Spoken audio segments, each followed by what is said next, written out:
हामी समाजवादमा जाने कुरा संविधानमा लेखेका छौँ, तर समाजवादमा जानको लागि आज जमिन चक्लाबन्दीबाट बाँड्ने हो या हामीले राज्यको नियन्त्रणमा राखेर हामीले व्यक्तिलाई आवासको सुविधा र रोजगारीको ग्यारेन्टी गर्ने हो। समाजवादको आधारभूत सिद्धान्तबाट डिरेल भएर सरकारले काम गर्न मिल्दैन, क्याबिनेटले यस्ता निर्णय गर्न मिल्दैन। हिजो अस्ति मात्रै बनेको सुकुम्बासी आयोग र संविधानमा भएको समाजवादमा प्रक्षेपण गर्दैछौँ। केही राहत प्याकेजका कार्यक्रम ल्याउन जरुरी छ, जस्तै अति निम्न आय उनीहरूको पहिचान गरी स्थानीय तहसँग सहकार्य गर्दै प्रत्येक व्यक्तिलाई हामीले राहत उपलब्ध गराउँ। यो धेरै देशहरूले गराएका छन्, हामीले पनि गर्न सक्ने काम बरु थोरै होला। दाल र चामल मात्रै दिएर नागरिकप्रति कर्तव्य पुरा हुँदैन भन्ने कुरामा हामीले गम्भीरतापूर्वक सोच्नुपर्छ भन्ने लाग्छ। र पर्यटनमा पनि म चाँदीको घेरा देख्छु। जसरी सरकारले कोरोना विरुद्ध काम गरिरहेको छ, यदि नेपालमा यसले कुनै पनि क्षति पुर्याउन सकेन भने नेपाल आकर्षणको एउटा नयाँ केन्द्र हुन्छ भन्ने म ठान्छु। हरेक पालिकालाई आत्मनिर्भर बनाउनका लागि हरेक पालिका आत्मनिर्भर हुनुपर्छ भन्ने एउटा नारा सहित फेरि एकपटक हामीले भन्नुपर्छ, आफ्नो गाउँ आत्मनिर्भर बनाऊ भन्ने एउटा आधारभूत कार्यक्रम सहित हामी अगाडि बढ्नुपर्ने बेला आएको छ। सार्वजनिक खर्च कटौतीमा निर्मम हुनका लागि अहिले भइरहेका खाली भएका ठाउँहरूमा नियुक्ति, पुनर्नियुक्ति, लोकसेवाबाट भर्ना लगायतका राजनीतिक नियुक्ति लगायतका सबै कामहरू कम्तीमा कोभिड-19 को असर र प्रभाव रहँदासम्मको लागि हामीले यी कुनै पनि काम गर्ने छैनौँ र सार्वजनिक खर्चको कटौती यसरी गर्नेछौँ भन्ने कुराको कमिटमेन्ट आज जनताले राज्यबाट सरकारबाट खोजेका छन्। नेपालको बजारको चरित्र दलाल पुँजीवादमा आधारित छ र नेपालको अर्थव्यवस्था यही दलाल पुँजीवादमा आधारित छ भन्ने खालको हाम्रो बहस हो। यसलाई सुल्टो चक्रमा घुमाउने एउटा महत्त्वपूर्ण अवसर आएको छ। अर्थमन्त्रीले कतिको खुट्टा टेक्नुहुन्छ हेर्न भने बाँकी रहेछ। आर्थिक र राजनीतिक क्षेत्रका हत्या र प्रवृत्तिबारे पनि मैले बोल्नु छ र सँगै सामाजिक, आर्थिक अनि राजनीतिक शुद्धताका केही मानकका बारेमा पनि खुल्ला बहस गर्न मन छ। सुशासन के हो, भ्रष्टाचार के हो, त्यस विरुद्धको अडान के हो र दृढता के हो, कमिसन के हो, यी विषयमा पनि मलाई बोल्न मन थियो। रोजगारीको लागि श्रमिकहरूलाई कसरी सङ्गठित गर्ने, श्रमिकहरूलाई कसरी परिचालन गर्ने, कम पुँजीले बढी उत्पादन कसरी गर्ने, कम पुँजी लगानी गरेर बढी पूर्वाधार निर्माण कसरी गर्ने। निर्वाहमुखी कृषि, गुजारामुखी कृषिबाट त्यहाँ अडिन नसकेर गुजारा नचलेर सहर हुँदै अरबतिर गएको जनशक्ति आजकै अवस्थामा त्यही कृषिमा फर्किएर हाम्रो कृषिको अत्याधिक आधुनिकीकरण, व्यापारीकरण र त्यहाँबाट ठुलो लाभ लिउँछौँ भन्ने कुरा मेरो विचारमा हामीले ती बाहिर बसेर आउँदै गरेका युवाको या त हामीले मनोदशा बुझेका छैनौँ या त बुझ्ने कोसिसै गरेका छैनौँ कि हामीले कृषिमा यो जनशक्ति लाउँछौँ भन्ने हाम्रो प्रक्षेपण मात्र छ। कोभिड-19 का कारणले निजी क्षेत्रका अस्पतालले देखाएको व्यवहार अस्वीकार्य छ। यसबाट पनि के स्पष्ट हुन्छ भने हाम्रो शिक्षा र स्वास्थ्य क्षेत्रलाई क्रमशः राष्ट्रियकरणको दिशामा अगाडि बढाउने एउटा मौका आएको छ। सरकारले यसमा खुट्टा टेक्छ कि टेक्दैन, जनता प्रतीक्षापूर्वक हेरिरहेका छन्। एउटा विचित्रको चलन छ, राम्रा कुराको प्रशंसा गर्न परेन किनभने त्यो महापाप हुन्छ। सरकारले राम्रो गर्यो भनेर बोल्नु अपराध हुन्छ। तर पनि म बोल्छु, कोरोना विरुद्ध सरकारले निकै राम्रो काम गरेको छ। महाशक्ति राष्ट्रहरू, सुविधा सम्पन्नहरू, क्षमतावानहरू कमजोर भइरहँदा हाम्रो देशले आजसम्म एउटा मानिसलाई पनि त्यसले क्षति पुर्याउन सकेन। यो खुसीको कुरा हो। सम्माननीय सभामुख महोदय, सर्वप्रथम भारतले नेपालको भूमिमाथि गरेको अतिक्रमणप्रति खेद प्रकट गर्दछु। कूटनीतिक पहल मार्फत यो समस्यालाई समाधान गर्न सरकारले ठोस र सार्थक पहल गरोस् आग्रह गर्दछु। सभामुख महोदय, विश्व यति बेला कोरोना भाइरस कोभिड-19 का विरुद्ध कठोर सङ्घर्ष गरिरहेको छ। ज्यान गुमाउनेहरूप्रति भावपूर्ण श्रद्धाञ्जली व्यक्त गर्दछु। विश्वले छिट्टै कोरोना भाइरसमाथि विजय प्राप्त गर्नेछ भन्ने अपेक्षा गर्दछु। नेपाल सरकारले कोभिड-19 को रोकथामका लागि लिएका नीति र प्रभावकारी प्रयासहरूप्रति हार्दिक धन्यवाद दिन चाहन्छु। सिद्धान्तहरू भन्छन् विशेष परिस्थितिले विशेष नीतिको माग गर्दछ। विज्ञहरू भन्छन् कोभिड-19 ले दोस्रो विश्वयुद्ध पछिको लगत्तैको अवस्थाको विश्वको अर्थव्यवस्था पुग्दैछ। थप अगाडि बढेर उनीहरू तर्क गर्छन् सन् 1930 को दशकमा आर्थिक सङ्कट जसरी विश्वमा सिर्जना भयो, कोरोना भाइरसको कारण त्यस्तै गरी आर्थिक सङ्कट आउन सक्छ भन्ने खालको तर्कहरू उनीहरू बहस गरिरहेका छन्। तसर्थ हामी यति बेला यस्तो परिस्थितिमा यो बारेमा छलफल गरिरहेको बेलामा मेरो आग्रह के हो भने यसपटकको बजेट विशेष प्रकारको बजेट हुनुपर्छ भन्ने कुरा मैले विशेष रूपमा आग्रह गर्न चाहन्छु। यो निकै चुनौतीपूर्ण र कठिनपूर्ण पनि छ। त्यत्तिकै अवसरहरू पनि यसले बोकेर आएको छ भन्ने कुरा हामीले हेक्का राख्नुपर्छ। यदि हामीले सही नीति अवलम्बन गर्न सकेमा र यो चुनौती पार लगाउँदै सबल अर्थतन्त्र निर्माण गर्न पनि सक्छौँ। जसरी दोस्रो विश्वयुद्ध लगत्तै जापान र जर्मनीले आफ्नो अर्थतन्त्र निर्माण गरे, यो नेपालको समग्र आर्थिक पुनरावलोकन गर्ने र नीतिगत हिसाबले ठोस परिवर्तन गर्ने एउटा महत्त्वपूर्ण अवसर कोभिड-19ले लिएर आएको छ। म बुदागत रूपमा केही आफ्ना कुराहरू यहाँ राख्न चाहन्छु। नेपालको आर्थिक विकासको मोडल उल्टो चक्रमा घुमिरहेको थियो र छ। सामान्यतया अर्थव्यवस्थाको सिद्धान्तले के भन्छ भने कृषिको आधुनिकीकरण हुँदै औद्योगिकरण र औद्योगिकरण हुँदै हामी सेवाको क्षेत्रमा प्रवेश गर्नुपर्नेमा हामी नेपालमा ठिक्क उल्टो कृषिको आधुनिकीकरण र औद्योगिकरण भन्दा पनि सेवाको क्षेत्रमा हाम्रा नीतिहरू बढी केन्द्रीकृत भए। त्यसो भएर हामीले बारम्बार भन्ने गरेका छौँ नेपालको बजारको चरित्र दलाल पुँजीवादमा आधारित छ र नेपालको अर्थव्यवस्था यही दलाल पुँजीवादमा आधारित छ भन्ने खालको हाम्रो बहस हो। यसलाई सुल्टो चक्रमा घुमाउने एउटा महत्त्वपूर्ण अवसर आएको छ। अर्थमन्त्रीले कतिको खुट्टा टेक्नुहुन्छ हेर्न भने बाँकी नै छ। कोभिड-19का कारणले निजी क्षेत्रका अस्पतालले देखाएको व्यवहार अस्वीकार्य छ। यसबाट पनि के स्पष्ट हुन्छ भने हाम्रो शिक्षा र स्वास्थ्य क्षेत्रलाई क्रमशः राष्ट्रियकरणको दिशामा अगाडि बढाउने एउटा मौका आएको छ। सरकारले यसमा खुट्टा टेक्छ कि टेक्दैन, जनता प्रतीक्षापूर्वक हेरिरहेका छन्। कृषि क्रान्तिका लागि वैज्ञानिक भूमि सुधारको नीति तय गरी अविलम्ब लागू गरौँ। आज अवस्था कस्तो छ भने उत्पादनसँग जोडिने चाहनेसँग जमिन छैन। जमिन उनीहरू उत्पादनसँग जोडिएका छैनन् या तिनीहरूलाई त्यो कुराको आवश्यक छैन किनकि नाफाखोरतिर अन्यत्र लागिसकेका छन्। त्यसकारण हामी जतिसक्दो छिटो वैज्ञानिक भूमि सुधारको लागू गरौँ अनि मात्र उत्पादन वृद्धि हुन्छ। तर भूमि सुधार लागू नगर्ने उत्पादन वृद्धि गर्ने भनेर उत्पादन वृद्धि हुन्छ जस्तो मलाई चाहिँ पटक्कै विश्वास छैन। एकैछिन गम्भीरतापूर्वक सोचौँ। 10 लाखदेखि 15 लाख युवाहरू विश्व श्रम बजारबाट नेपालमा फर्किने सम्भावना छ। तिनीहरूलाई कसरी रोजगारमा आबद्ध गराउने? सरकारले तत्काल विज्ञको टिम बनाए आवश्यक अध्ययन र गृह कार्य थाल्न केही नीतिगत निर्णय गरोस्। यदि यसलाई समयमा सम्बोधन गर्न नसकेमा अर्को सामाजिक समस्या सिर्जना हुने खतरा त छँदैछ। र अर्कोतर्फ विदेशमा ज्ञान सिप र पुँजी हासिल गरेका थुप्रै नेपालीहरू पनि फर्किने स्थिति बन्दैछ। उहाँहरूलाई पनि कसरी उहाँको ज्ञान सिप र पुँजीलाई हामीले आकर्षित गर्ने देश निर्माणमा लगाउने यतातर्फ पनि ठोस कदम चालौँ भन्ने मलाई लाग्छ। र केही राहत प्याकेजका कार्यक्रम ल्याउन जरुरी छ। जस्तै अति निम्न आय उनीहरूको पहिचान गरी स्थानीय तहसँग सहकार्य गर्दै प्रत्येक व्यक्तिलाई हामीले राहत उपलब्ध गराउँ। यो धेरै देशहरूले गराएका छन्, हामीले पनि गर्न सक्ने काम बरु थोरै होला। दाल र चामल मात्रै दिएर नागरिकप्रति कर्तव्य पुरा हुँदैन भन्ने कुरामा हामीले गम्भीरतापूर्वक सोच्नुपर्छ भन्ने लाग्छ। अर्को, साना तथा मझौला उद्योगलाई 2 वर्षभित्र फिर्ता गर्ने गरी बिना ब्याज ऋण रकम उपलब्ध गरायौँ भने उहाँहरूको आत्मविश्वास वृद्धि हुनेछ। पैसा कति दिने पछि छलफल गरौँला, तर केही न केही सरकार तपाईँको साथमा छ भन्ने सन्देश दिनलाई पनि यो कार्यक्रम आवश्यक छ भन्ने लाग्छ। र अर्को, स्वाभाविक रूपमा बैङ्कको ब्याज दरमा केही घटाउँ र सहकारी जसले वित्तीय कारोबार मात्रमा केन्द्रीकृत भएका छन् तिनलाई उत्पादनमा अगाडि बढाउँ। यसो भनिरहँदा यत्रो राहत प्याकेज कार्यक्रम कहाँबाट ल्याउने प्रश्न उठ्छ। मेरो अर्थमन्त्रीलाई के आग्रह छ? यति बेला डराउने बेला होइन, खुट्टा कमाउने बेला होइन। हामीले दुईटा ठाउँबाट आन्तरिक ऋण र बाहिर ऋण लिनुपर्छ। अहिले पनि हामीले बोकिरहेको थाप्लोमा ऋण त्यति धेरै होइन, आत्तिहाल्न पनि ऋण हामीसँग होइन। त्यसकारण आन्तरिक र बाहिर ऋणबाट पनि हामीले केही कार्यक्रमहरू बजेट स्रोत सुनिश्चित गरेर हामीले केही कार्यक्रमहरू अगाडि बढाउन सक्छौँ। र मेरो अन्तिममा सभामुख महोदय थोरै मैले समय लिएँ। पर्यटन क्षेत्रबाट सृजित हुने बेरोजगारी समस्यालाई समाधान गर्नका लागि तत्काल हामीले केही नीतिगत हामीले परिवर्तन गर्नुपर्ने आवश्यकता देखिन्छ भने साना र टुक्रे योजना होइन, प्रतिफल दिने योजना छनौटमा केन्द्रीकृत हुनुपर्ने आजको आवश्यकता हो। चालु खर्चभित्र रहेका अनावश्यक खर्चहरू कटौती गरौँ। यो विशेष परिस्थिति हो। त्यसकारण हिजो हामीले द्वन्द्वको बेला निर्माण गरेका संरचनाहरू अहिले पनि कायम छन्। ती संरचनालाई कायम राख्ने या तिनलाई कतै लाने भने पनि लैजाउँ। नभए मेरो आग्रह चाहिँ यसमा भन्न खोजेको कुरा के हो भने सुरक्षा खर्च केही मात्रामा पनि हामीले कटौती गरेर जानुपर्छ। यो विशेष परिस्थितिमा यी कुराहरू मैले राख्न खोजेँ। अब माननीय अर्थमन्त्रीज्यूले मलाई विश्वास छ यति बेला केही नीतिहरू नयाँ ल्याउनु हुनेछ। र अन्तिममा फाइनल्ली अटोमोबाइल लगायतका विलासिताका सामग्रीहरू हामीले 1 वर्ष भए पनि आयात गरौँ। म म्यानमारमा जाँदाखेरि म्यानमारमा मोटरसाइकलै प्रतिबन्ध रहेछ, तर त्यहाँको युवा मैले मोटरसाइकल चढ्न किन पाइनँ भनेर आन्दोलन गरेको चाहिँ देखिँदैन। त्यसकारण विशेष परिस्थितिमा विशेष नीतिहरू निर्माण गर्ने सन्दर्भमा अर्थमन्त्रीको विशेष ध्यान दिनुहोस्। समय दिनुभयो, धन्यवाद छ।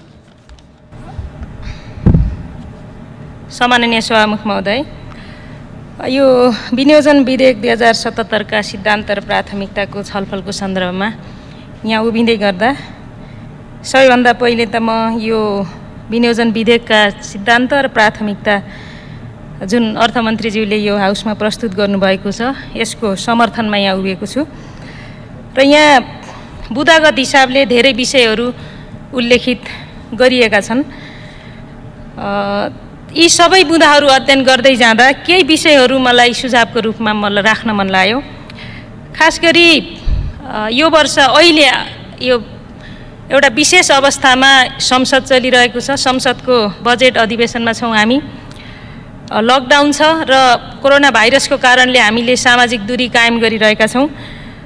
र यो बेला हाम्रा प्राथमिकताहरू पहिलेका जस्तै अथवा रेगुलर नियमित कामका जस्तै हाम्रा प्राथमिकता र सिद्धान्त भन्दा अलि फरक विशेष हुनुपर्ने हो कि भन्ने मलाई लागेको छ। त्यसो गर्दा करिब यहाँ 3-4वटा आधारहरू यो बजेटका आगामी वर्षका आर्थिक वर्षका बजेटका प्राथमिकता र सिद्धान्तहरू निर्धारण गर्नको लागि केही आधारहरू संविधान, एसडिजी गोल अनि वामपन्थी घोषणापत्र लगायतका कुराहरू छँदैछन्। खास गरी 14-15वटा सिद्धान्तहरू अवलम्बन गरिएका छ र 36वटा प्राथमिकताहरू यो बुकलेटमा मैले पढ्न पाएँ। यी सबै विषयवस्तुहरू नियमित अवस्थाका विषयवस्तु हुन् जस्तो लाग्छ मलाई। यति बेला विश्व महामारीबाट हामी गुज्रिरहेको बेलामा हामीले खास गरी महामारी कति लामो समय र कहिलेसम्म हुन्छ भन्ने कुराको अनुमान गर्न नसक्ने भएको कारणले यसबाट मानवलाई खास गरी नेपाली जनतालाई कसरी जोगाउने, यो महामारीबाट जोगिनको लागि जुन सरकारले लकडाउनको घोषणा गरेको छ यसले अर्थतन्त्रमा पारेको सङ्कुचनबाट थिलो भएको अर्थतन्त्रलाई कसरी जीवित राख्ने र यही महामारीको भयभीत अवस्थाबाट विदेशमा र स्वदेशमा रोजगारी गुमाउँदै गरेका थुप्रै श्रम शक्तिलाई बजारमा कसरी कन्ज्युम गर्ने र ती भोका पेटहरूसहित र नेपाली जुन जनसङ्ख्या छ यहाँभित्रको उत्पादनलाई बढाएर यो भोकमरीबाट हामी कसरी उन्मुक्ति हुने, यी 3वटा विषयलाई प्राथमिकतामा राखेर आगामी वर्षको बजेटलाई विनियोजित गर्यो भने धेरै राम्रो हुन्छ होला। नत्र त मन्त्रालयगत हिसाबले जुन प्राथमिकता कलेक्सन गरियो मलाई सम्झना छ यो एक हप्ताभरि प्रतिनिधि सभाको अर्थ समितिमा हामीले धेरैवटा छलफलहरू गऱ्यौँ र सबैले दिने सुझावहरू यस्तै भए। करिब 10 पेजसम्मका सुझावहरू हामीले यसरी नै बुकलेटको रूपमा तयार पार्यौँ र एउटा लामो लिस्ट बनाएर बसिरहेका छौँ र यस्तो लिस्टले काम गर्दैन। यहाँबाट हामीले केही फड्को मारेर डिपास्चर गर्नुपर्छ होला भन्ने मलाई लाग्छ। त्यसो गर्नको लागि रोजगारी कसरी सिर्जना गर्ने अथवा साना उद्यमशीलतालाई कसरी बचाइरहने, यसको लागि सरकारले के उपचार गर्छ, राज्यले के नीति लिन्छ भन्ने कुरा सबैभन्दा महत्त्वपूर्ण कुरा छ। राष्ट्र ब्याङ्कले रिफाइनेन्सिङको 1 खर्बको कोषको घोषणा गर्दै गर्दा त्यसको लक्षित ग्रुप को हुन्छन् भन्ने कुरा आइरहेको छ। त्यसै गरी सबैभन्दा धेरै युवाहरू अथवा सबैभन्दा धेरै श्रमिकहरू त्यो स्वरोजगार र उनीहरूले नै रोजगार सिर्जना गर्ने साना र मझौला उद्यमशीलताका लागि हामीले के गर्छौँ भन्ने कुरा यहाँ हेरिएको छ। त्यसै गरी यहाँ कृषिमा जोड दिने वैदेशिक रोजगारीमा श्रम बजारबाट त्यो श्रम बजारमा सङ्कुचन आएपछिका युवालाई कृषिमा जोड दिने भनेर भनिरहेका छौँ। एकपटक अनुमान गरौँ कि निर्वाहमुखी कृषि, गुजारामुखी कृषिबाट त्यहाँ अडिन नसकेर गुजारा नचलेर सहर हुँदै अरबतिर गएको जनशक्ति आजकै अवस्थामा त्यही कृषिमा फर्किएर हाम्रो कृषिको अत्याधिक आधुनिकीकरण, व्यापारीकरण र त्यहाँबाट ठुलो लाभ लिउँछौँ भन्ने कुरा मेरो विचारमा हामीले ती बाहिर बसेर आउँदै गरेका युवाको या त हामीले मनोदशा बुझेका छैनौँ या त बुझ्ने कोसिसै गरेका छैनौँ कि हामीले कृषिमा यो जनशक्ति लाउँछौँ भन्ने हाम्रो प्रक्षेपण मात्र छ। त्यसकारण त्यो कुरालाई पनि हामीले ध्यान दिनुपर्छ जस्तो लाग्छ।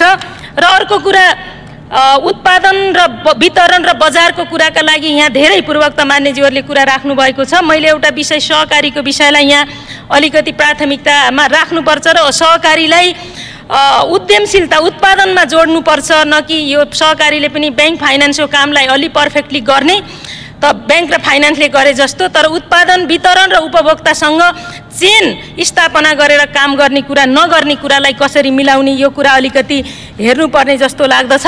र अर्को यहाँनिर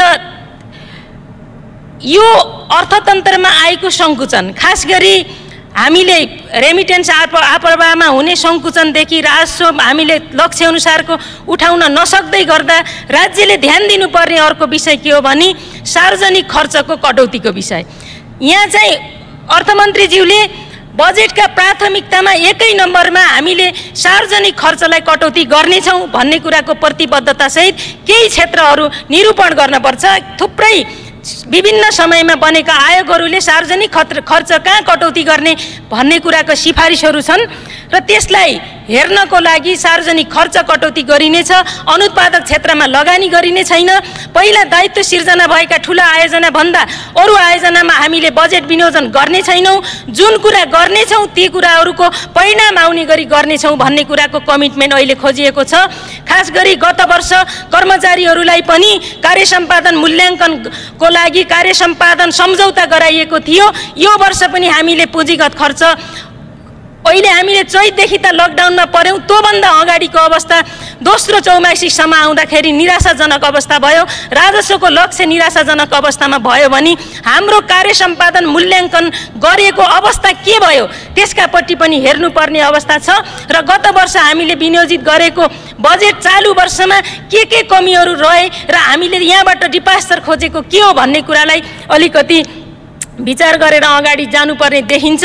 खास गरी अर्थमन्त्रीज्यूले अहिले 3वटा आर्थिक वर्षका बजेट प्रस्तुत गर्दै गर्दा मैले यहाँ अलिकति सम्झाउन खोजेको के हो भने हामी करिब एउटा 5 वर्षको कार्यकालको वामपन्थी सरकारको मध्य अवधिक अवस्थामा छौँ। यसको पनि मूल्याङ्कन गरेर जाउँ, त्यसपछि हामी अगाडि र पछाडि हामी हिँड्ने बाटो कहाँ हो भन्ने कुराको निर्केल हुन्छ भन्ने कुरा म यो अर्थमन्त्रीज्यूको ध्यान आकर्षण गर्न चाहन्छु। र आजको ग्लोबल क्यापिटलिजम जो सरकारको बिना हस्तक्षेप नाफाको सुनिश्चित गर्नको लागि जुन फ्री मार्केट भनेर इन्डोर्समेन्ट भएको थियो र आज त्यसले आजको ग्लोबल क्यापिटलिजमका माथि यति धेरै प्रश्नहरू खडा गरेका छन् भने हामी समाजवादमा जाने कुरा संविधानमा लेखेका छौँ, तर समाजवादमा जानको लागि आज जमिन चक्लाबन्दीबाट बाँड्ने हो या हामीले राज्यको नियन्त्रणमा राखेर हामीले व्यक्तिलाई आवासको सुविधा र रोजगारीको ग्यारेन्टी गर्ने हो। समाजवादको आधारभूत सिद्धान्तबाट डिरेल भएर सरकारले काम गर्न मिल्दैन, क्याबिनेटले यस्ता निर्णय गर्न मिल्दैन। हिजो अस्ति मात्रै बनेको सुकुम्बासी आयोग र संविधानमा भएको समाजवादमा प्रक्षेपण गर्दैछौँ भन्ने कुराका सँगसँगै आज ग्लोबल क्यापिटलिजममा आएको यो खालको ठुलो सङ्कटले हामीलाई एउटा बाटो देखाउँछ। त्यसकारण कुनै पनि हालतमा अहिले सुविधा छैन कि आज पनि 4 आना जमिन बाँडेर जमिन जोत्नेको नारालाई साकार पार्नको लागि वामपन्थी सरकारले जे गर्न खोज्दैछ यो चाहिँ गलत बाटोतर्फ जाँदैछ भन्ने कुराको सङ्केत पनि हो। यसका लागि सार्वजनिक खर्च कटौतीमा निर्मम हुनका लागि अहिले भइरहेका खाली भएका ठाउँहरूमा नियुक्ति, पुनर्नियुक्ति, लोकसेवाबाट भर्ना लगायतका राजनीतिक नियुक्ति लगायतका सबै कामहरू कम्तीमा कोभिड-19 को असर र प्रभाव रहँदासम्मको लागि हामीले यी कुनै पनि काम गर्ने छैनौँ र सार्वजनिक खर्चको कटौती यसरी गर्नेछौँ भन्ने कुराको कमिटमेन्ट आज जनताले राज्यबाट सरकारबाट खोजेका छन्। र बाँझो जमिन नराख, जे उब्जनी हुन्छ त्यही उब्जनी गर, न कि तलको ओह्रालो जमिनको पानी लिफ्टिङ गरेर सिँचाइ दिन्छु जस्ता आश्वासन जनतालाई दिनु हुँदैन। आज जे जस्तो अवस्थामा जमिन खाली नराख्नुस्, राज्य तपाईँसँग छ, तपाईँको उत्पादनको आधार मूल्य समर्थन मूल्य सरकारले कायम गर्छ र समर्थन मूल्यमा तपाईँको उत्पादन किनिदिन्छ भन्ने कुराको आत्मविश्वास आज सरकारले जनतालाई दिनुपर्ने भएको छ। यसो गरियौँ भने हामी यो कोभिड-19 को महामारीबाट पनि अघि जान्छौँ र फेरि अत्यावधिक माननीय श्री राजेन्द्र। महामारीबाट विश्व आक्रान्त छ, मानव सभ्यता नै एउटा सङ्कटमा छ। आज विश्वभरमा सबैभन्दा बढी सङ्कटग्रस्त कोही छ भने श्रमिकहरू सङ्कटग्रस्त छन् र अर्थतन्त्र सङ्कटग्रस्त छ। नेपाल पनि यसबाट अछुतो छैन र गम्भीर प्रभावित भएको छ। विश्व अर्थतन्त्रको डामाडोलको अवस्था, कोरोनाको प्रभाव कुन क्षेत्रमा कसरी पर्दैछ भन्ने कुराको सामान्य आकलन मात्र अहिले गर्न सकिन्छ, त त्यसको समग्र मूल्याङ्कन गर्न सक्ने अवस्था छैन। यो प्रारम्भिक अनुमान मात्र हामीले गरिरहेका छौँ। यसले पार्ने परिस्थिति समग्र क्षेत्रमा, अर्थतन्त्रमा, संस्कृतिमा, मानव सभ्यतामा र समग्रमा पार्ने प्रभाव के हो भन्ने कुरा यति बेला हामी पूर्ण रूपले अनुमान गर्न सक्दैनौँ। यस्तो बेलामा मतलब विनियोजित विधेयक 2077 का सिद्धान्त र प्राथमिकतामा हामी छलफल गर्न गइरहेका छौँ। सर्वप्रथम त यो शीर्षकमा नै के लेख्नु पर्थ्यो भने कोरोनाको महामारीको अवधिमा विनियोजित विधेयकका सिद्धान्त प्राथमिकता लेख्नु पर्थ्यो भन्ने मलाई लाग्छ। किनभने त्यसले समग्रतामा यसले पार्ने प्रभावहरूलाई समेट्नका लागि शिक्षालाई पनि त्यसरी राख्नु पर्थ्यो। खैर, एउटा कुरा भयो। अहिले ल्याउने बजेट वास्तवमा हामीले तत्काल काम अगाडि बढाउनका लागि मात्रै ल्याउनु पर्दछ।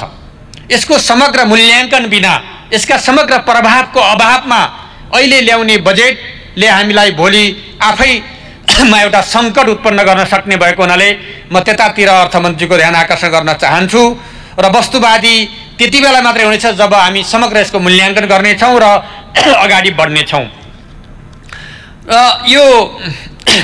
यो बजेटको लागि सबै राजनीतिक पार्टीहरू, निजी क्षेत्र र सबै सरकारवाला क्षेत्रहरूको बृहत छलफल अन्तर्क्रिया पछि निकालिने निचोडका आधारमा बजेट बनाउनु यति बेलाको प्राथमिक आवश्यकता हुनु पर्दछ। त्यतातिर ध्यान दिनु जरुरी छ भन्ने मलाई लागेको छ। अब यति बेला हामी विश्वभरि छरिएका नेपालका हामीले यकिन गर्न सकिने कुरा के हो भने विश्वभरि छरिएका मजदुरहरू नेपाल फर्किँदैछन् र ती बेरोजगार भइरहेका छन्। यो देशमा रोजगारी कसरी दिने भन्ने प्रश्न मात्रै हामीसित यकिन छ र अरू सबै कुराहरू अहिले हामी स्पष्ट गर्न सक्दैनौँ भन्ने कुरामा राख्दै यहाँ म के भन्न चाहन्छु भने यो सिद्धान्त र प्राथमिकता परम्परागत बजेटको हिसाबले आएको छ।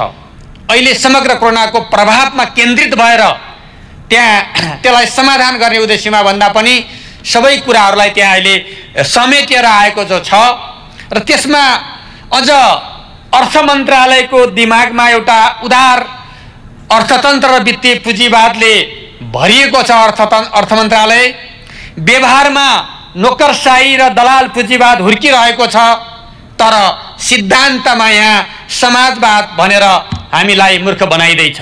मलाई त्यस्तो लाग्छ। र कोरोनाको यो महामारीसम्म आइपुग्दा विश्वबाटै उदार अर्थतन्त्र, कथित एउटा उदार अर्थतन्त्र असफल भइसकेको कुरा एउटा विश्वव्यापी बहस यति बेला चलिरहेको छ। यो बहस विश्वका पुँजीवादी अर्थविदहरूले नै यो बहस चलाइरहेका छन्। यो सङ्कटको पछाडि सँगसँगै विश्वको राजनैतिक र आर्थिक प्रणालीमा नयाँ पुनर्संरचनाको आवश्यकताको महस भएको कुराहरू आज ठुलो बहस बनिरहेको छ। त यस्तो बेलामा हामीले हाम्रो संविधानमा हामीले स्पष्ट उल्लेख गरेका छौँ, त्यो लोकतान्त्रिक नै हो। यहाँ विषय उठेको छ, त्यो लोकतान्त्रिक नै हो, तर समाजवादी अर्थतन्त्रको कुरा, अर्थव्यवस्थाको कुरा हामीले अगाडि बढाएका छौँ। सो अनुरूप हामीले कसरी अगाडि बढ्ने त भन्दाखेरि अहिले मुख्य गरी किसानहरूमा, मजदुरहरूमा, श्रमिकहरूमा तथा निम्न आय भएका जनताको प्रत्यक्ष सहभागिता गराउने कार्यक्रममा सरकारको बृहत लगानी हुनु पर्यो। यो लगानीको तयारी छ कि छैन र ती जनताको कुरा गर्दा कर्णालीका जनतालाई स्मरण गर्नु पर्यो, 2 नम्बर प्रदेशका जनतालाई स्मरण गर्नु पर्यो, सहरका श्रमिकहरूलाई स्मरण गर्नु पर्यो, अन्य गरिबहरूलाई स्मरण गर्नु पर्यो र त्यहाँ बृहत लगानी गर्नु पर्दछ। स्वाधीन र आत्मनिर्भर अर्थतन्त्रको निर्माणको लागि यति बेला म के भन्न चाहन्छु भने हरेक पालिकालाई आत्मनिर्भर बनाउनका लागि हरेक पालिका आत्मनिर्भर हुनुपर्छ भन्ने एउटा नारासहित फेरि एकपटक हामीले भन्नुपर्छ। आफ्नो गाउँ आत्मनिर्भर बनाऊ भन्ने एउटा आधारभूत कार्यक्रमसहित हामी अगाडि बढ्नुपर्ने बेला आएको छ। र मुख्य गरी कृषि क्षेत्रको पुनर्संरचना आजको प्राथमिकता हो।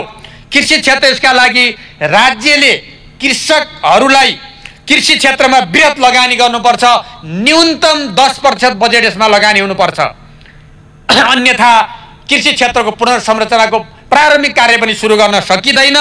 त्यसकारणले आज कृषिमा आत्मनिर्भर बनाउनका लागि यदि हामीले 10% लगानी अहिले गरेर गयौँ भने यो आर्थिक वर्षमा अधिकांश क्षेत्रमा कृषिमा आत्मनिर्भर बनाउन सकिन्छ, त्यो सम्भावना छ। त्यसले अर्थतन्त्रमा ठुलो टेवा पुर्याउने मात्रै होइन, त्यसले रोजगारीमा पनि गुणात्मक वृद्धि गर्नेछ। त्यसकारणले अहिले किसानलाई पेन्सन दिने कुरा, मल बिउ तथा अन्य सामग्रीहरू किसानहरूसम्म पुर्याउने कुरालाई प्राथमिकता दिनुपर्छ। प्राविधिक सेवा विस्तार गर्ने कुरामा र सहुलियत ऋण किसानको हातमा किसानको बारीमा पुर्याउनुपर्छ। आज सहुलियत ऋण ठुला बडा उद्योगपतिहरूले कृषिको नाममा लिएर अन्यत्र लगानी गरिरहेका छन्। अहिलेसम्मको डाटा हेऱ्यौँ भने हामीले पाउने कुरा त्यही हो।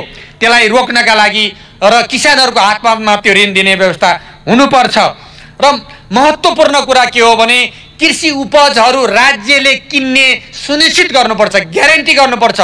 किसानका अहिले कुहिरहेका, अहिले पोखिरहेको दुध, अहिले खेर गइरहेका अन्डा, अहिले बिक्री नभएका कुखुराहरू, तमाम कुराहरू जे छन् ती कुरा राज्यले किन्ने सुनिश्चितता भइदियो भने कृषि क्षेत्रको ठुलो विकास हुनेछ।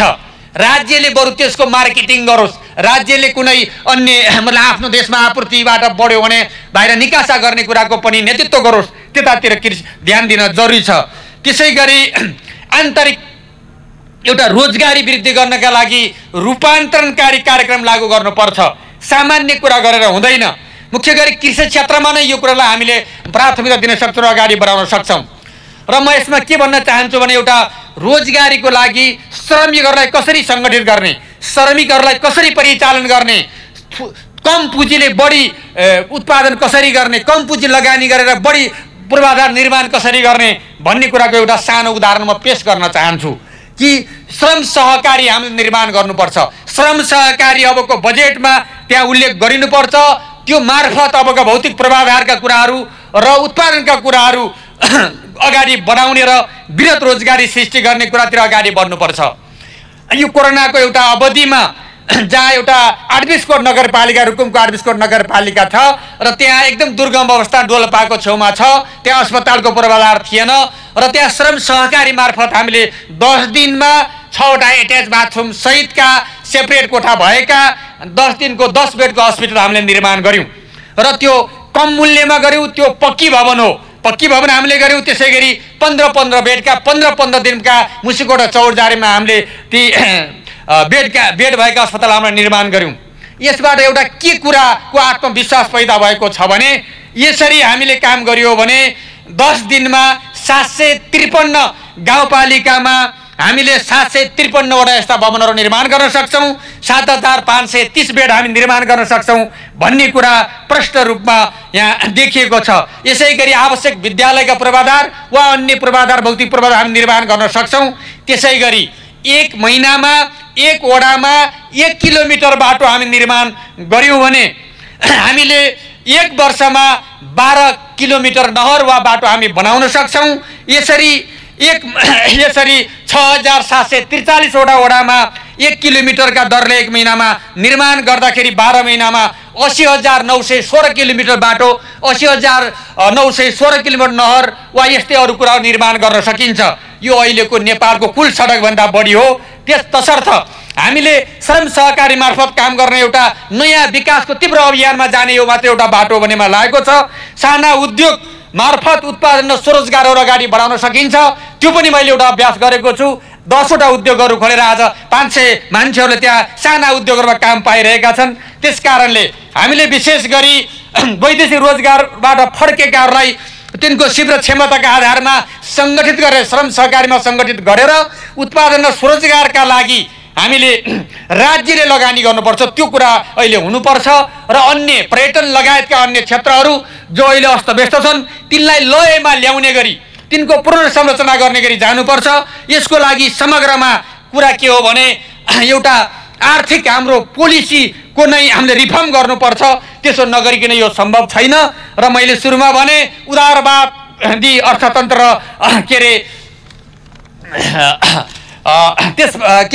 वित्तीय पुँजीवादले ग्रस्त भएर यी कुराहरू गर्न सकिँदैन। त्यस कारणले हामीले देशको आवश्यकता, देशको विशेषता अनुसार हामीसित भएको श्रमलाई, हामीसित भएको पुँजीलाई, हामीसित भएको स्रोतलाई एकीकृत गरी परिचालन गर्ने कुरा हो भन्ने कुरामा राख्न चाहन्छु।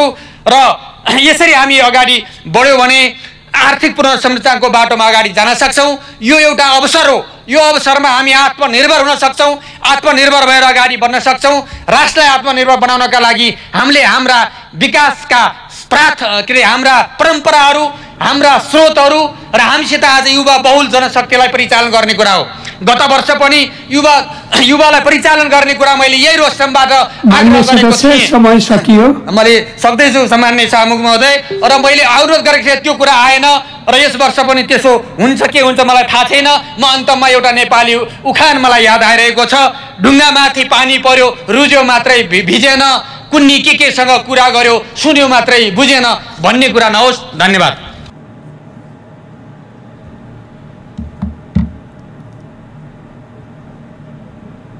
धन्यवाद सभामुख महोदय। अर्थमन्त्रीज्यूले पेश गर्नुभएको आउँदो वर्षको लागि हाम्रा प्राथमिकताहरू, अर्थतन्त्रका प्राथमिकताहरूको विषयमा म केही सुझावहरू दिन चाहन्छु। हुन त मलाई केही कुराहरू बोल्न थियो, मेरो आफ्नै बारेमा केही तथ्यहरू राख्नु छ, पाखण्डी प्रवृत्तिबारे बोल्नु छ, आर्थिक र राजनीतिक क्षेत्रका हत्या र प्रवृत्तिबारे पनि मैले बोल्नु छ, र सँगै सामाजिक आर्थिक अनि राजनीतिक शुद्धताका केही मानकका बारेमा पनि खुल्ला बहस गर्न मन छ। समय मैले यस विषयमा पाएको होइन, त्यसैले सुशासन के हो, भ्रष्टाचार के हो, त्यस विरुद्धको अडान के हो र दृढता के हो, कमिसन के हो, यी विषयमा पनि मलाई बोल्न मन थियो र बोल्ने नै छु। त्यसको लागि म समय पनि माग गर्छु र मैले विशेष समय पाउनुपर्छ भन्ने पनि म माग राख्न चाहन्छु।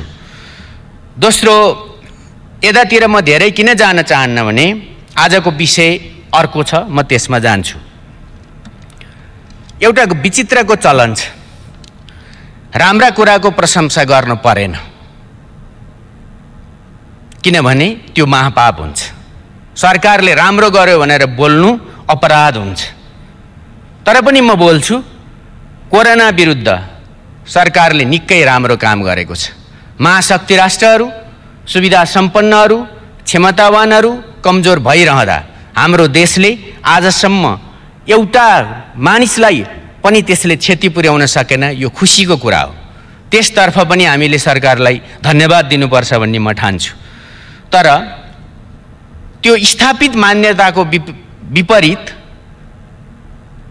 राम्रो कुराको प्रशंसा गर्ने कुराको विपरीत जानुभन्दा परम्परागत मान्यतालाई पछ्याउँदा पनि राम्रै हुन्छ कि भन्ने पनि लाग्न सक्छ कसैलाई। तर म त्यसरी जान चाहन्न, हामीसित अरू कुनै विकल्प छैन र हामीले यसको चुनौतीको सामना गर्ने हो। अर्थमन्त्रीज्यूले जुन प्रकारको सैद्धान्तिक प्रस्तावना अगाडि सार्नु भएको छ, मूलभूत रूपमा त्यो अत्यन्त सान्दर्भिक छ। कसले पेश गर्यो भन्ने अर्थमा मुख बङ्ग्याउनुको कुनै अर्थ र तुक म देख्दिन्न। तर त्यसमा पनि केही कुराहरू, मूलभूत कुराहरू समेटिएका छन्। त्यसलाई बढी इन्हान्सिङ गर्ने कुरामा चाहिँ र केही अझ फोकस गर्नुपर्ने क्षेत्रहरूमा चाहिँ सोच्नुपर्छ भन्ने म ठान्छु। खास गरिकन कृषिमा टुटेको चेन अब कसरी स्थापित गर्छौँ, त्यो कुरा मुख्य फोकस त्यसमा हुनुपर्छ भन्ने लाग्छ। त्यसै गरी ऊर्जा र सञ्चार र खास गरिकन उद्योग, आफ्नो खपतलाई धान्न सक्ने उद्योगतर्फ हामी कसरी जान्छौँ। र पर्यटनमा पनि म चाँदीको घेरा देख्छु। जसरी सरकारले कोरोना विरुद्ध काम गरिरहेको छ, यदि नेपालमा यसले कुनै पनि क्षति पुर्याउन सकेन भने नेपाल आकर्षणको एउटा नयाँ केन्द्र हुन्छ भन्ने म ठान्छु। त्यसैले त्यहाँ पनि अर्थमन्त्रीज्यूले पर्यटनलाई पनि फोकस गरेकै देख्दा मलाई खुसी लागेको छ।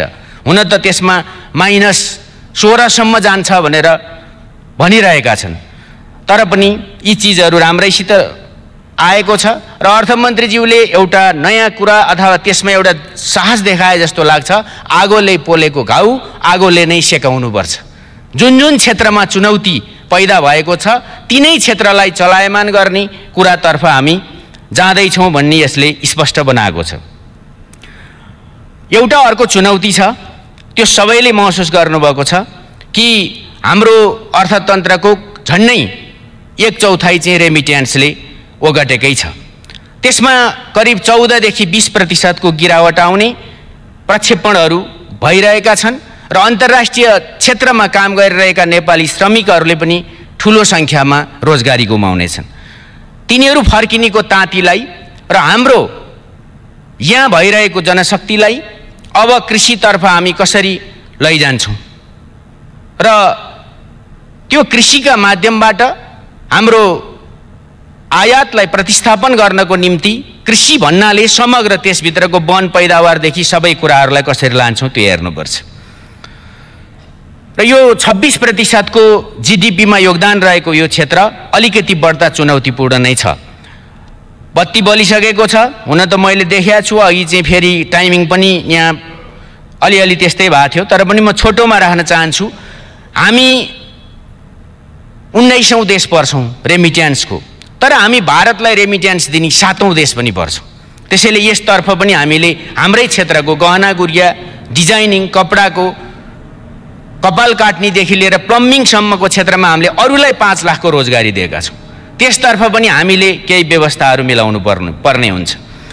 र तीव्र आर्थिक विकासको कुरा चाहिँ अलिकति हामीले त्यो लक्ष्य हामीले छोड्नु हुँदैन।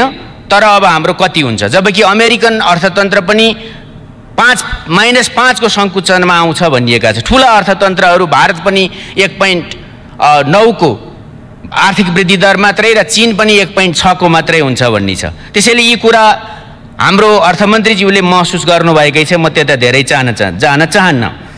जहाँसम्म अब कोरोनासँगै अनिकाल आउँछ कि आउँदैन त्यसतर्फ हामीले ध्यान दिनुपर्ने छ। र त्यसो हुनाले हाम्रो आय आर्जनका क्षेत्रहरूलाई ऊर्जा, पेट्रोलियम पदार्थ जहाँ सबभन्दा बढी र खाद्यान्न जहाँ सबभन्दा बढी पैसा खर्च भइरहेको छ र रेमिट्यान्स र पर्यटन क्षेत्रमा आउने कारणले डलरको सञ्चितमा आउने खतरालाई हामीले समयमै महसुस गर्न सक्नुपर्दछ। मेरो मूलभूत रूपमा यिनै कुराहरू छन् र म फेरि यसलाई अर्थमन्त्रीज्यूलाई छुट्टै पनि दिन सक्छु।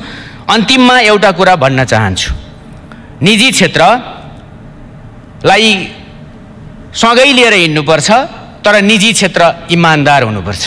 नेपालको निजी क्षेत्र सरकारको फ्यासिलिटी खोज्ने होइन र केही त यस्ता छन् जो सरकारबाट प्राप्त ग्रान्ट को पनि काम गर्दैनन्। यस खालको निजी क्षेत्रसित हामीले कति सम्झौता गरेर जाने हो यस विषयमा सोच्नुपर्छ। अर्थतन्त्र सङ्कटमा परिरहँदाखेरि अर्को एउटा कुरा चाहिँ हाम्रा सामाजिक सुधारका जे अभियान, एकै सेकेन्ड, सामाजिक सुधारका निम्ति जुन हामीले सामाजिक सुरक्षाका निम्ति जुन लोकप्रिय कार्यक्रमहरू अगाडि बढाइरहेका छौँ त्यो भकारीले थेग्न सक्ने ठाउँसम्म मात्रै त्यसलाई लानुपर्दछ। लोकप्रियताको भोकले भकारी भत्काउने सामाजिक अराजकता सिर्जना हुनु हुँदैन। वर्ग विभेदका आधारमा, वर्गीय क्षमताका आधारमा यस्ता परियोजनाहरूमा अब हामीले एउटा सिस्टम बनाएर अर्थतन्त्रलाई चाहिँ चलायमान, गतिशील र सँगसँगै उत्पादनमूलक क्षेत्रतर्फ लगाउनु पर्ने हुन्छ। यही सुझाव दिन चाहन्छु। धन्यवाद।